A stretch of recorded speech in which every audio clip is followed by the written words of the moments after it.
I was kneeling on the icy hardwood floor, holding my grandfather's freezing hand, when his eyelids fluttered open just long enough for him to whisper the words that split my world in two. "They don't know about it. Help me get revenge." For a second, I wasn't a Marine, I wasn't trained, I wasn't steady, I was just a granddaughter staring at a man who had been left behind like unwanted furniture. His breath came out in thin white clouds. The house felt like the inside of a refrigerator, and that note, God, that stupid little note was still sitting on the counter like a cruel joke no one had bothered to clean up. That's where the truth really began for me. But the story started hours earlier. I got home just after dusk, my boots crunching over the frozen driveway, a duffel bag slung over my shoulder. I was still in my Marine winter uniform collar, stiff, ribbon straight, shoes polished enough to catch reflections. That uniform had seen storms, deployments, nights I wasn't sure I'd survive. Nothing prepared me for what waited inside my childhood home. The first thing that hit me was the cold, not just chilly, not uncomfortable. This was the kind of cold that bites through every layer you're wearing and settles into your bones. I opened the door expecting cinnamon candles, heater hum, maybe my mom yelling at me to take off my boots. Instead, my breath fogged in the air. Mom, Dad, nothing, no heater, no lights, no echo. I dropped my duffel and walked deeper into the house. The living room was dark except for a thin stripe of street light. No Christmas tree, no decorations, no music. It felt abandoned, and then I saw it. A single sheet of lined paper, torn from a legal pad, placed neatly on the counter like a holiday greeting card. "We went on a cruise. You take care of Grandpa." I read it twice, then a third time, because my brain refused to accept that my parents had left for a Christmas cruise and dumped my grandfather alone in a freezing house. Then I heard it, a sound so faint it barely existed. A muffled groan.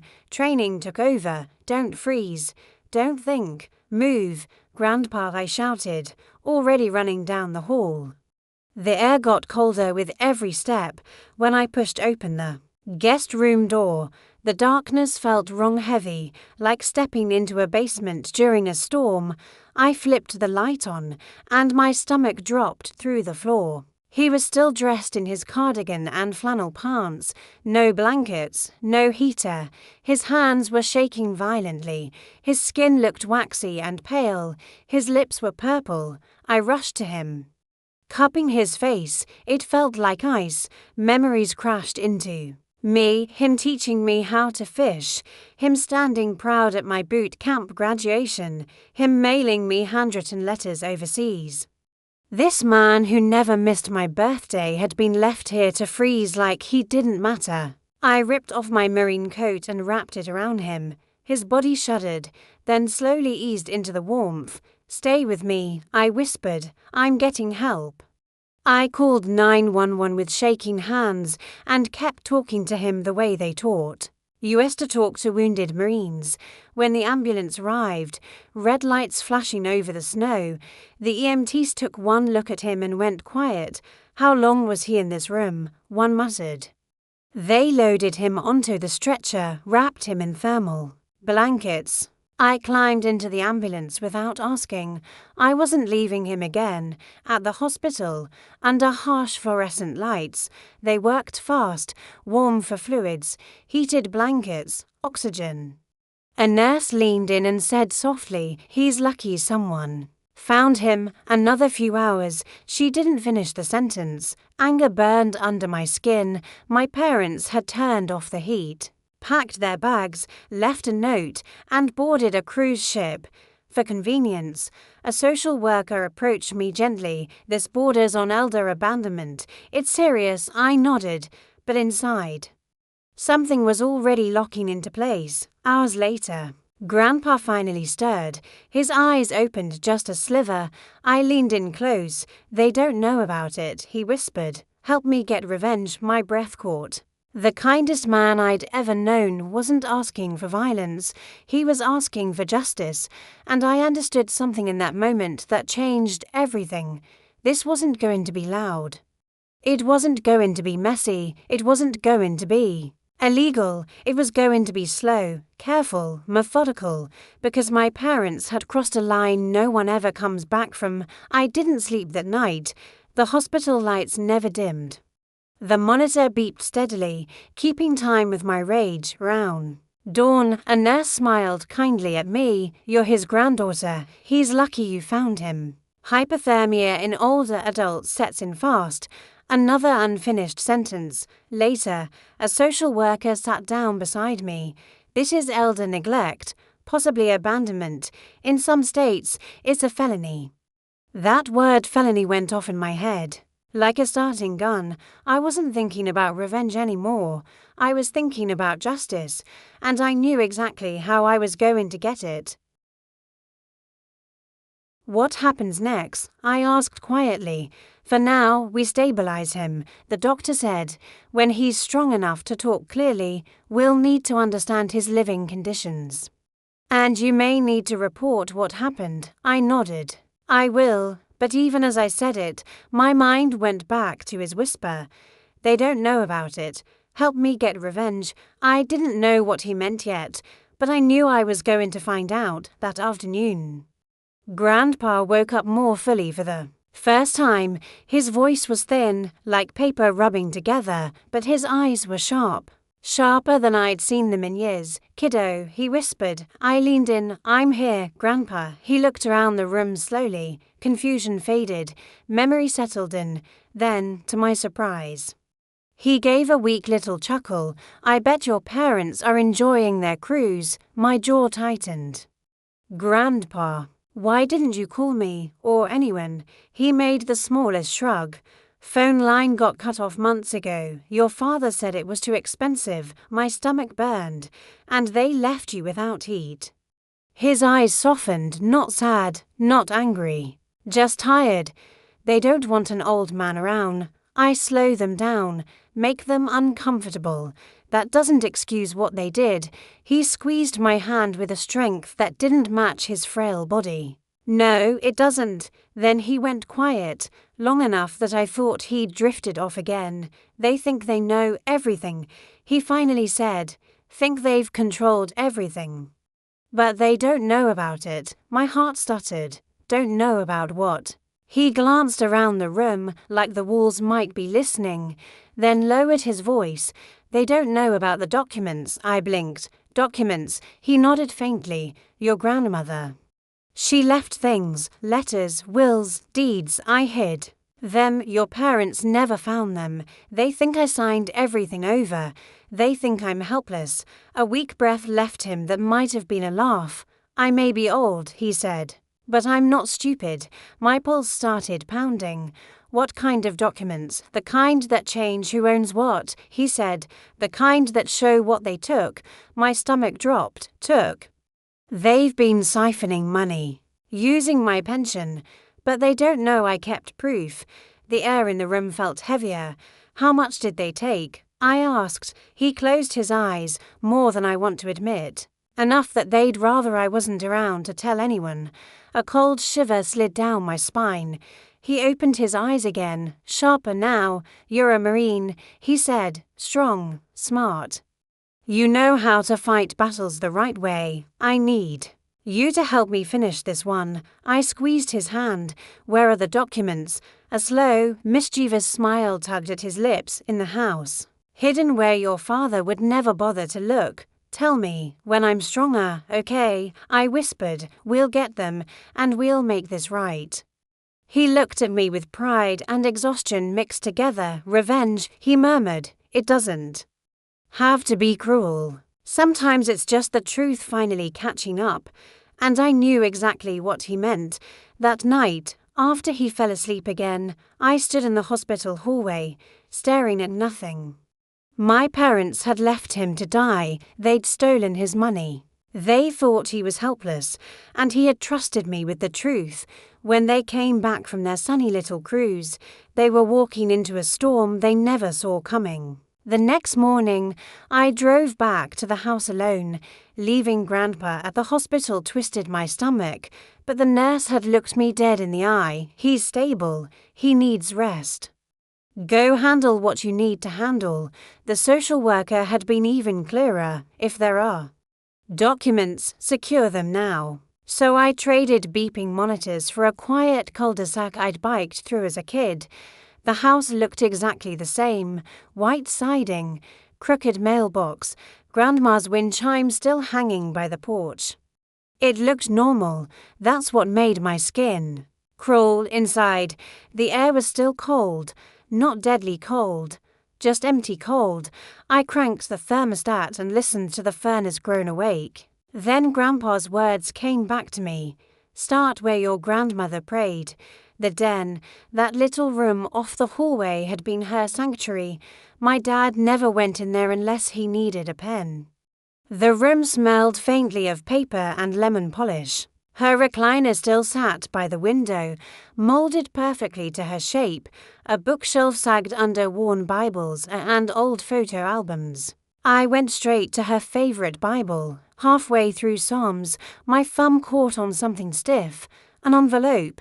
My name was written on the front in her careful cursive. Lily. My chest tightened. Dear Lily, if you're reading this, it means I didn't get to explain things face to face. She wrote about my parents gently but honestly, about money, about worry, about how they talked more about what they'd get someday than what they were responsible for now. She and Grandpa had gone to a lawyer. There are 2 sets of papers, she wrote. The official ones with the attorney and copies here in the house. If things ever feel wrong, call the attorney on the card enclosed. He knows our instructions. We trust you to do what's right. I slid the letter into my uniform pocket over my heart. I've got you, Grandma, I whispered. Then I started searching.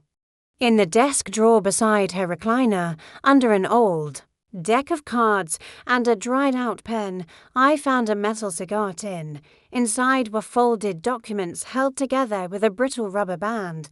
The first page made my knees go weak. The deed to the house. Owner, my grandfather, not my parents. And in the margin, life estate interest, Lily M. Harris, my name. The next pages were bank statements, month after month of transfers from Grandpa's account into my father's, not reimbursements. Not bills, just quiet siphoning, all those. Yes, my dad told me, you have no idea what it costs to take care of him. Looking at those statements, something inside me went ice cold. This wasn't sacrifice, this was theft. And in the back of the packet, a photocopy of a will, with my grandparents' signatures, and my name all over it. That's when I understood. They didn't just leave him to freeze, they were trying to erase him.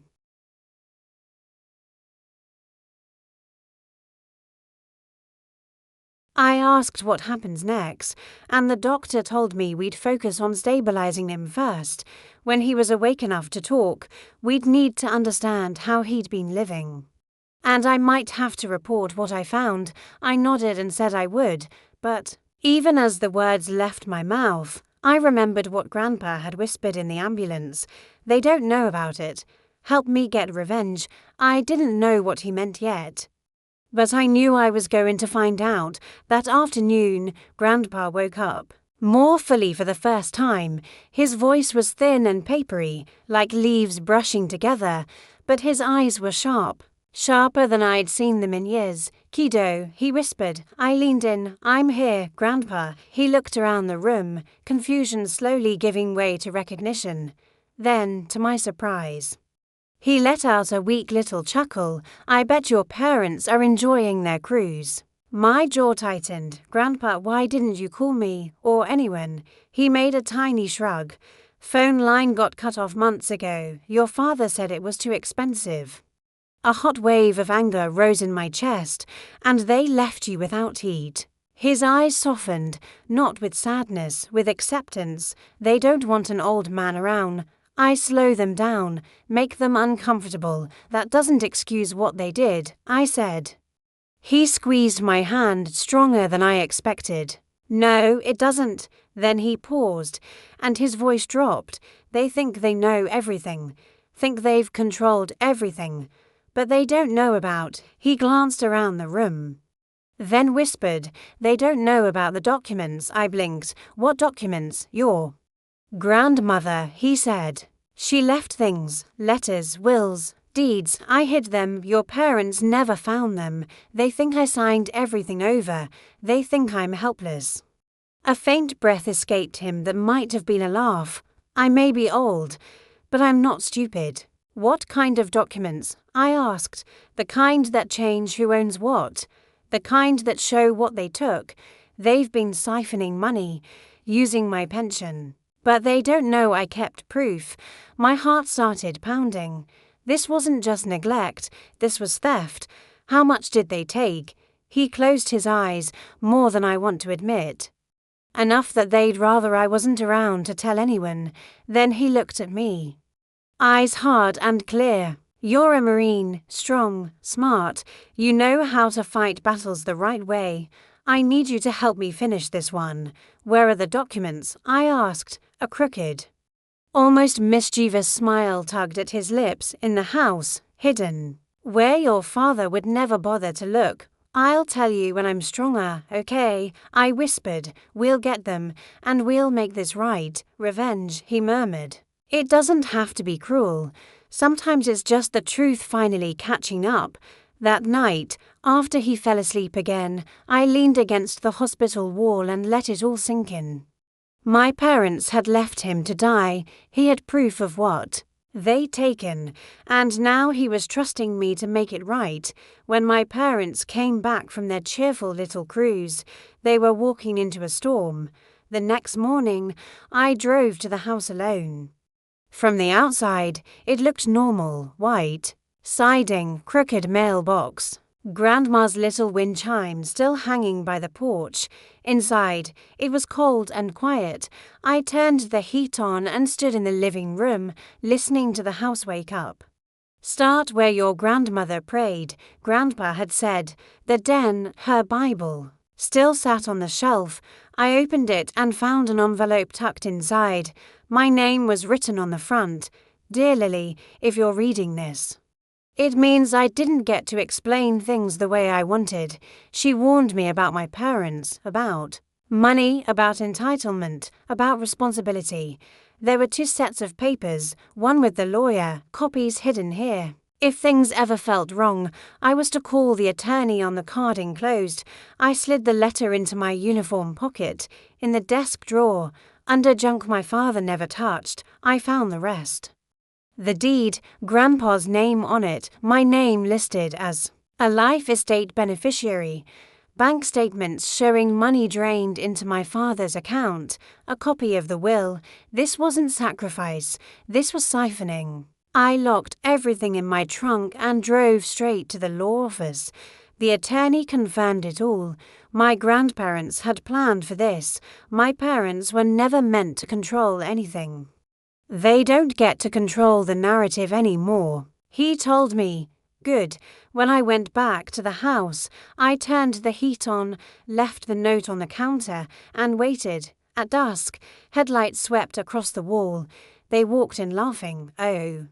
My father said, "You're here already." I've been here since yesterday. I said. He was freezing to death. They didn't look guilty. They looked annoyed. The thermostat was set to 50. No heat, no food, no phone. You left him, I said, and you left a note. My father rolled his eyes. He was fine when we left. No, I said, he wasn't. Are we really doing this right? Now, he muttered. Yes, I said, right now, because the truth had finally caught up.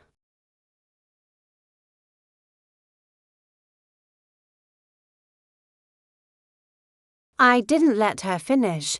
He had hypothermia, dehydration, malnutrition. I said quietly. The social worker called it elder neglect. My father gave a small, humorless laugh.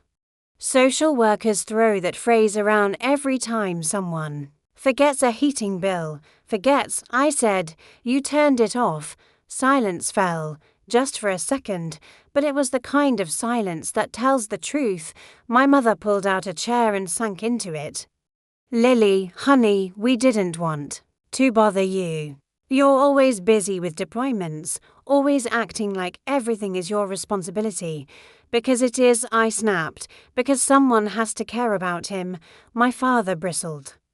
Don't take that tone with me, I'm the one who's been burdened with him for years. Burdened, I echoed. You mean supported by him? His eyes narrowed. What does that mean? I stepped to the counter, picked up the manila folder I'd prepared, and set it gently in front of them. What's this? My mother whispered. Proof, I said. My father opened it.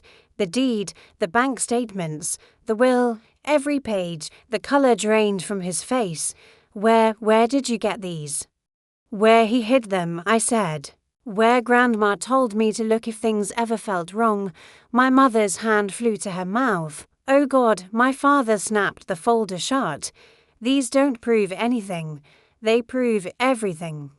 I said, you've been pulling money out of his account for years, using his social security checks, telling people you were paying for his care when he was funding your lifestyle.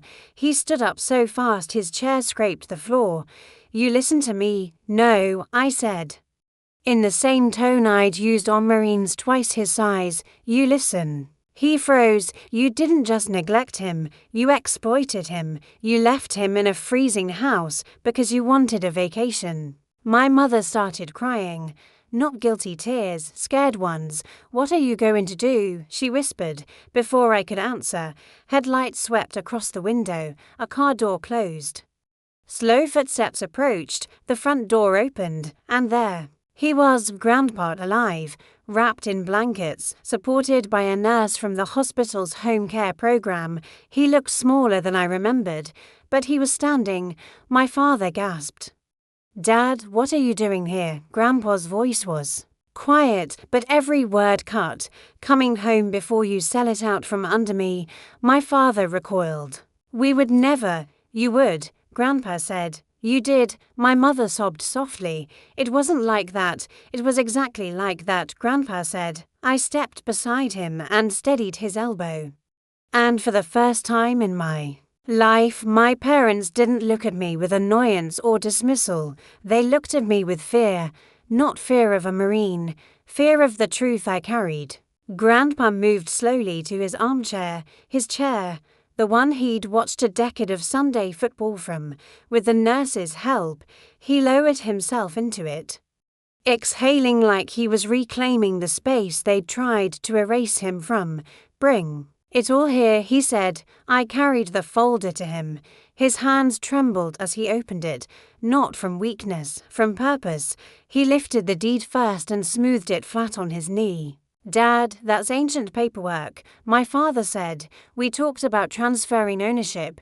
You remember? No, Grandpa said calmly. You talked. I didn't agree. Well, you practically agreed. In what world, Grandpa? Asked, lifting his eyes. Does nodding politely mean signing over a house? My mother whispered. We thought you wanted us to have it someday. Someday isn't today, Grandpa said. And wanting and taking aren't the same thing. My father stepped forward. We've taken care of you. You left me in a freezing house to die, Grandpa said. He slid the deed aside and lifted the bank statements. Explain these. We had to move money around sometimes, my father said. You said. I said you could help manage the account. Grandpa cut in. Not empty it, my mother looked at me through tears.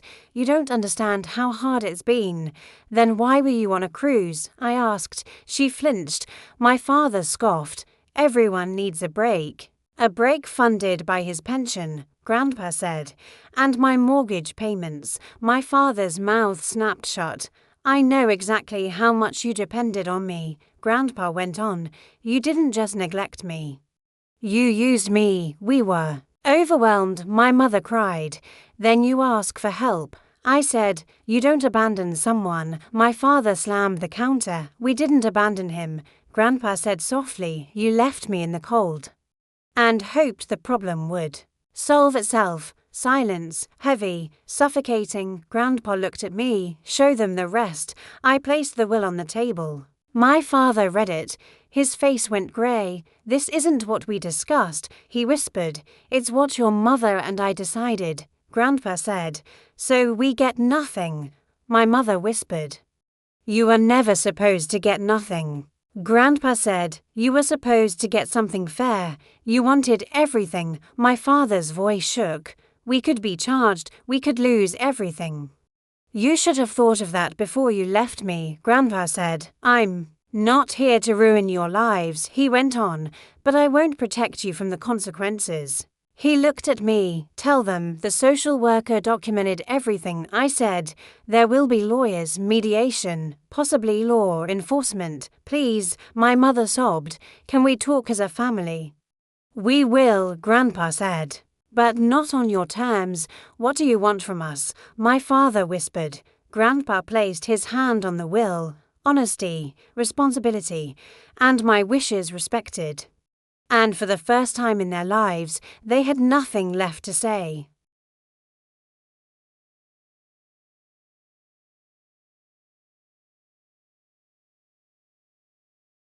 I didn't mean to hurt you. Grandpa's voice softened, but only a little. Intentions don't warm a house. Another silence fell, not the explosive kind, the heavy kind. The kind that hangs in the air and refuses to be ignored. Then, Grandpa looked at me. Honey, help me stand. I moved to his side and lifted him gently. He turned toward my parents, and there was a strength in him I hadn't seen in years. This house, he said, stays under my name until I die. And after that, Lily will decide what happens to it. She's the only one here who acted like family. My parents' faces collapsed, and the money, Grandpa continued, will untangle every penny with a lawyer present. My father let out a low, broken sound, like the weight of his choices had finally landed on his chest. Grandpa rested his hand on my arm. And none of this is revenge, he said quietly. This is accountability. He looked at my parents one last time. When you abandoned me, you counted on silence. Well, silence is over.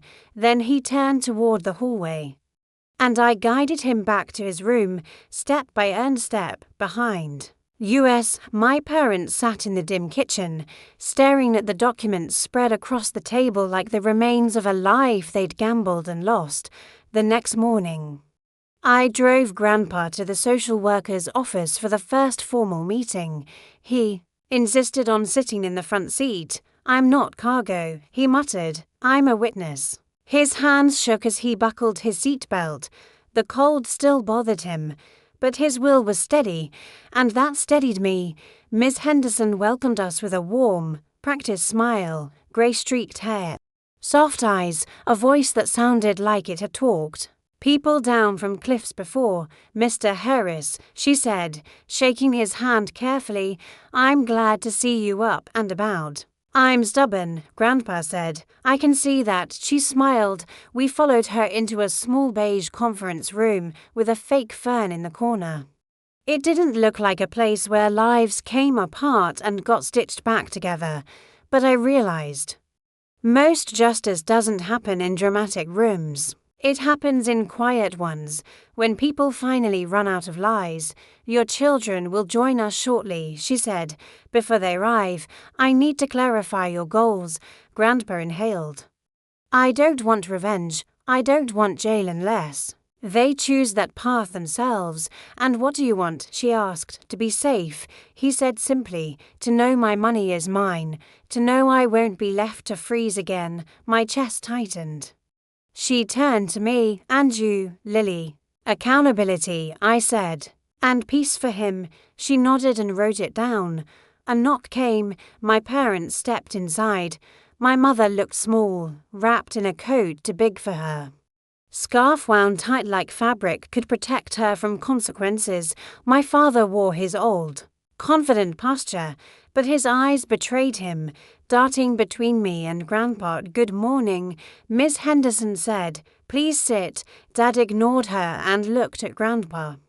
Dad, are you sure you want to do this? We could have talked at home. No, Grandpa said. We couldn't. That shut him up. This is mediation, Miss Henderson began, not criminal court. The goal is safety and clarity. My father exhaled in relief, but she added, if elder abuse is confirmed, mandatory reporting. Laws apply. His shoulders dropped.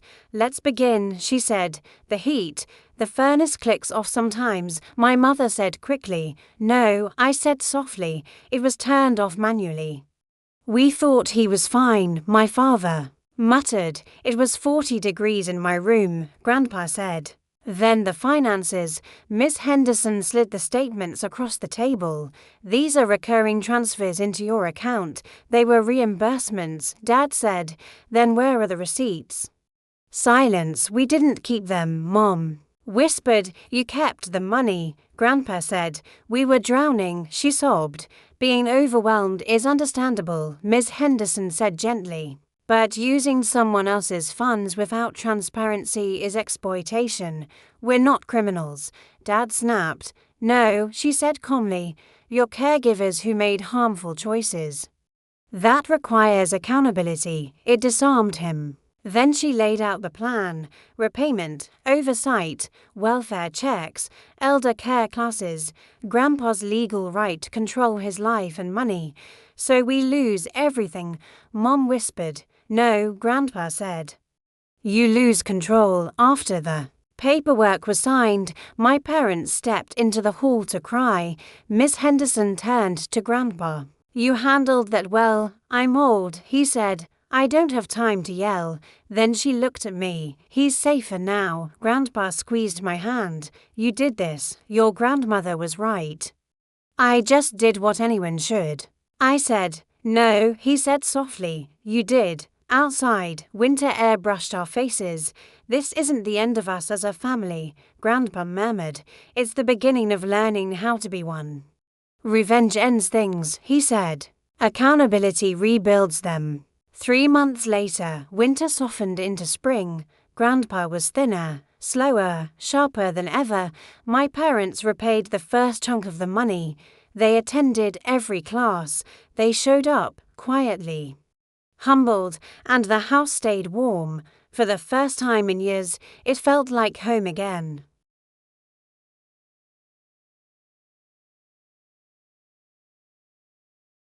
More than I expected, honestly, and for the first time in my life, they looked humbled, not broken, not defeated, just a human in a way they'd never allowed themselves to be before. They weren't suddenly saints. My father still sighed dramatically. Whenever paperwork showed up, my mother still cried too easily. They still argued about the same silly things, but the entitlement was gone. That cold certainty that they deserved everything and owed nothing had cracked, and sometimes that's all a family needs, a crack, just enough space for light to get in. One Saturday afternoon, I drove Grandpa to a little diner just outside town, the kind with cracked vinyl booths, servers who call you sweetheart, pies under glass domes like crown jewels. We went there a lot. Familiar food, friendly faces, no judgment, a good place for healing. Halfway through our pancakes, Grandpa stirred his coffee and said, Your parents asked me something. I looked up. What's that? They asked if we could have Sunday dinner. All of us, like the old days. I set down my fork. Are you comfortable with that? He shrugged lightly. Comfortable enough. I won't forget what they did. But I don't want my last years spent holding anger. Then he smiled. Anger takes time. I'd rather spend that time eating mashed potatoes. That made me laugh. And maybe, he added softly, it's time they see you not as their daughter to dismiss, but as the woman who saved their father's life. I looked out the window. Snowmelt dripping from the roof in slow, steady drops. I'm not looking for recognition. I know, he said, that's why you deserve it. Sunday came. I brought rolls and a homemade casserole, an ambitious effort from a Marine who cooked about as often as she wore lace. My parents were already in the kitchen. My mother stirring gravy. My father carving a roast. It was almost unsettling. How normal it looked. Dad, you look good, my father said. Grandpa grinned. Better than the furnace you tried to freeze me with. My father winced. I deserved that. My mother stepped forward, wringing her hands. Lily, thank you for being patient with us. I wasn't patient, I said gently. I was honest. She smiled through tears. Then thank you for being honest. We ate together. Not a dramatic reconciliation, not a movie ending. Just a quiet, careful meal where no one pretended the past hadn't happened. Halfway through dinner, my father cleared his throat. Lily, I want to say something. I braced myself. You were right, he said, staring at his plate. About the money, about the house, about Dad. We got selfish and lazy, and when your mother suggested the cruise, I shouldn't have agreed. My mother touched his arm. We weren't thinking clearly. No, Grandpa said. But now you are, and that's what matters. My father looked at him, eyes tired and honest.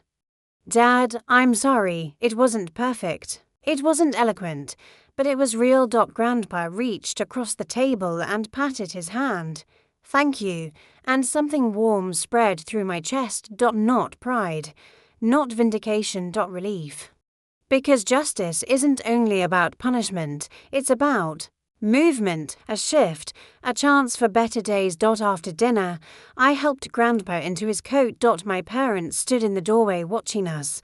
Lily, my mother said softly, if we start slipping again, tell us. Don't let us become those people again. I will, I said. My father gave a small, awkward salute. You're the strong one in the family now. I didn't correct him. Because maybe strength isn't about rank or uniforms or battles overseas. Maybe it's about knowing when to hold a grudge and when to let one go. Later that night, after Grandpa was settled in bed, I sat on the couch with a blanket and a cup of tea. The house was warm, quiet, safe, not perfect, but safe. Lily. Grandpa called from the bedroom. Yes, Grandpa. When they came back, I thought revenge was all I had left. What did you find instead? I asked. Hope. That word settled into the room, like heat filling a house after a long freeze. Even the coldest homes can warm again, he said. Even the hardest hearts can soften. You did all of this. He added softly. No, I whispered. We did, and if you're listening to this right now, if you've been hurt by family, neglected, overlooked, silenced, don't stay quiet. Don't let injustice linger. And don't ever believe you're powerless. Sometimes the greatest act of love is holding someone accountable. And sometimes the greatest act of strength is choosing to forgive them afterward. From my home to yours, may you always have warmth, truth, and family who fight for you, not against you.